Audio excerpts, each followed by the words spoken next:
Hi. Very recently, 3 or 4 different people asked me about Pahrump in Nevada, because Pahrump is like the nomads' mecca. Everybody talks about Pahrump, everybody goes to Pahrump, and we all somehow love Pahrump. But I wanted to share with you, because of these people asking me, I remember one of the questions was, is it safe for a solo female to camp in Pahrump, to park there? Someone else asked me, what is with Pahrump? Why? And so I wanted to share what I feel about Pahrump, because it is very subjective. Every person will tell you a different thing. So here we go. My name is Adriana, and this is Many Roads, No Rules. The first time I got to Pahrump, I was driving from Las Vegas to Pahrump. I was like, what the heck is this? The only thing I could see was a few casinos, 3 or 4, that have the outside look very quaint, because it looks like an old town kind of thing, but it's just a facade, it's nothing. And I saw a lot of crazy people driving crazy, and that's it. There's nothing else. So this is Pahrump. Why would we as nomads come here? What is in here to like or to stay here? And of course, I mean, the first 2 or 3 nights I stayed at Walmart in the parking lot, because I didn't know better. I was kind of new at this thing of boondocking, and I didn't know yet about the BLM in Pahrump. So later I learned that Highway 160 is the heart of Pahrump, and there are 3 big supermarkets: Walmart, Anderson's, and Smith's. And when you go, if you're driving north on Highway 160 coming from Las Vegas, when you get to the intersection with Basin, I turn right and I go up about a mile or so, to where the asphalt ends.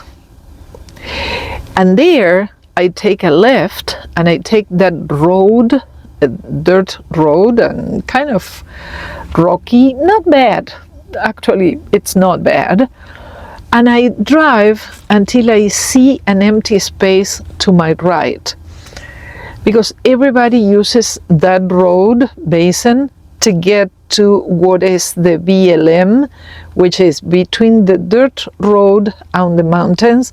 All of that is BLM, and it's huge. So, I would drive sometimes a few feet, sometimes half a mile or so, until you find an empty spot there. And the spots are huge.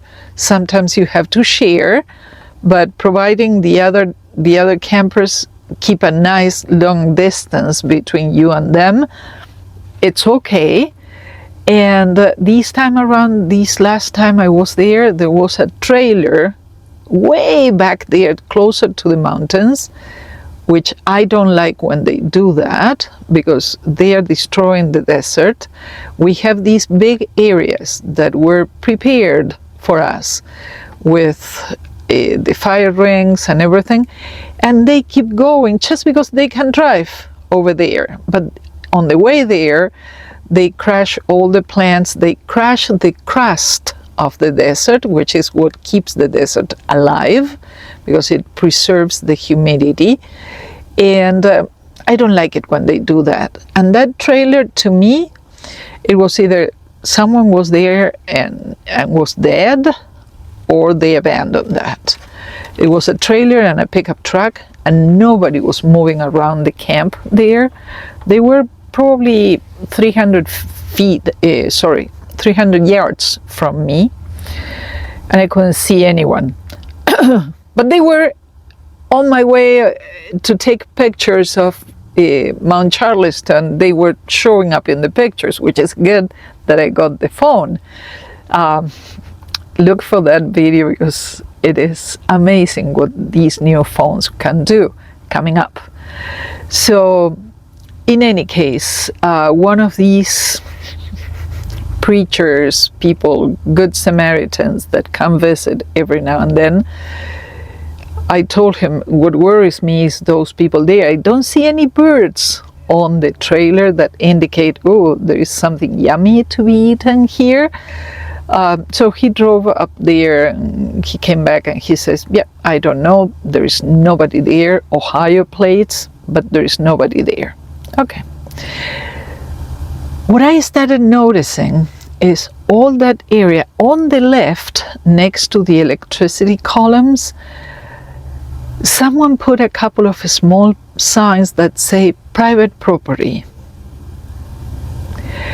By the electricity columns, I don't think that is even a piece of land that you can sell. Who knows? But this community started forming there of very, very, very old trailers, like from the 60s and 70s, extremely old trailers, and the trash around them, like sofas and whatever, cardboard, and lots of trash surrounding all these trailers. And I didn't like it. And they started permeating to the other side, to the BLM side. And for some reason, the rangers are not checking anymore. Usually they come, they talk with you, they say, yeah, I can see you're a nomad because your site is so very clean. But this time around, they are not going there. So something funny is happening there. You see, this is one of these flat surfaces where I have been camping for 3 years now, on and off. And that peak over there, up there with the snow cap, that is Mount Charleston, which I love. And if you look north, there is mountains everywhere.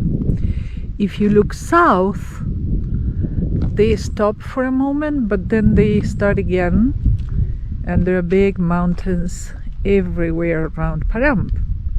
Now the problem is, I used to come here and we would all stay a couple of weeks and then we would go away.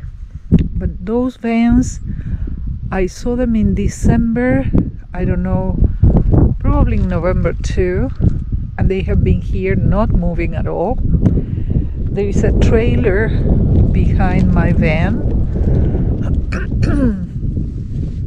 and they also have been there for the longest time.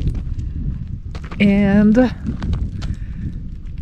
there is a pink tent way further away.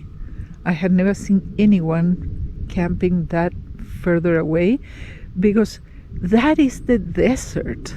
I mean, if cars and trailers and trucks and everything start going there, they're going to destroy this desert.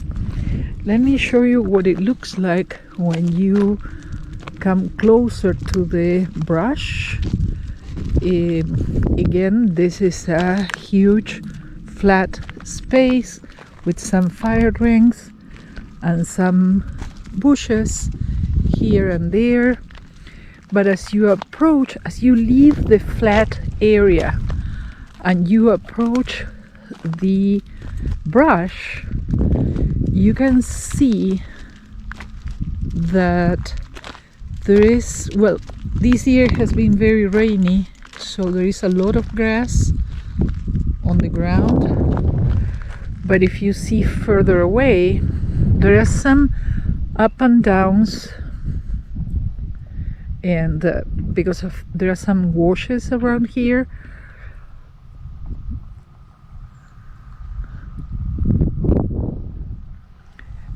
But all these hey Lua, say hi, hey, say hi, hi.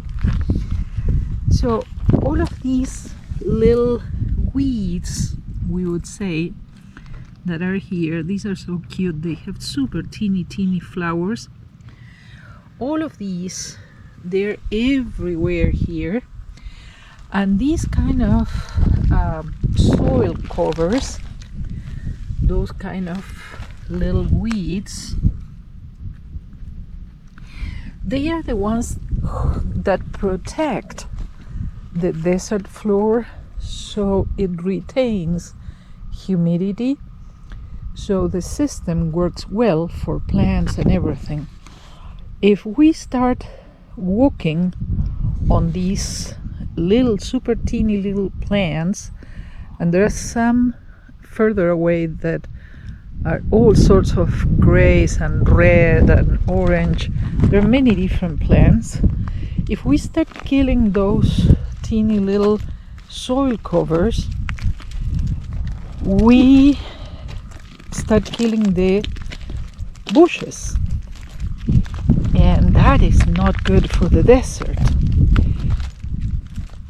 These electric posts, they have been here forever. From the electric posts to where I am now, this is BLM land. It's huge. It extends for miles and miles and miles and miles.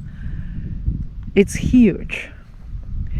But now, on the other side of these electric posts, so I feel surrounded by people who I have been seeing since November, when I came to. Authorities eventually will come and take everybody out of here. This road is about 1 mile to the pavement that I take to the right to go to downtown Pahrump, which is back there. So I am a couple of miles away from Walmart, for example. But when I take this road all the way there, and I don't want to go there now because there are dogs and they will come out and maybe attack Lua or not, I don't know. I don't want to risk.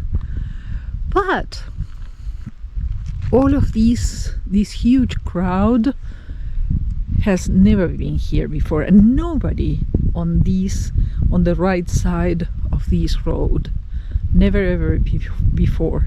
This is a new thing. But the ones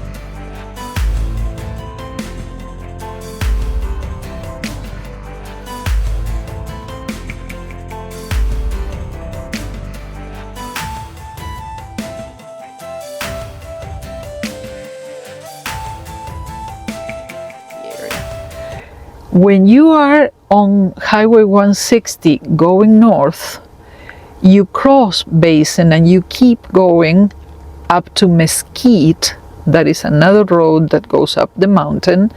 You can try with Mesquite. I haven't. Next time I am in Pahrump, I will. It is a little further away from downtown, but it might be worth it.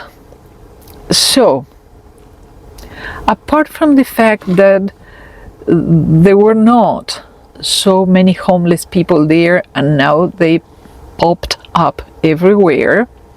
Apart from that, the mystic, the magic of Pahrump is just basically that they have 3 huge supermarkets and a library, and a nice library, and all the services you may need 1.5 miles or 2 miles away from where you can boondock from BLM. And the BLM area has excellent cell reception, so it is extremely comfortable.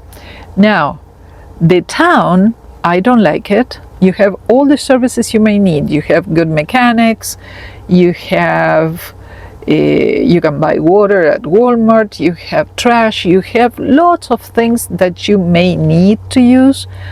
You have everything there.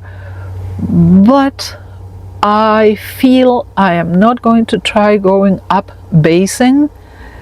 I will try Mesquite next time, because I like my area to be a little less populated. And if it is nomads, we are the same thing. We are not homeless, we are houseless by choice. We don't need services, we don't beg for anything. So it's a different, I was going to say a different type of dignity, and it's wrong, because homeless people, I am not trying to deprive them of their dignity by any means. Who knows why they came to be homeless, and I am very sorry, and it shouldn't be like that, not in the United States. People say they don't want the government to mess with their things, and I don't agree. I think the government should regulate rents so everybody can afford paying rent. If you live and work in a city like Seattle, for example, you should be able to pay rent at a decent place so you can work there and pay your rent and go to work every day and come back and be home safe and nice. But if you cannot afford paying your rent because the prices keep going up, you are forced into homelessness, and that is not okay. So I really believe governments should regulate some services, like health indeed, but also rent, and even the prices of mortgages, so people can afford buying a house. That would benefit the whole community, because developers would have more houses to build. I don't know. Still, some services should be regulated, so not only rich people can afford living wherever they want, poor people can do it too.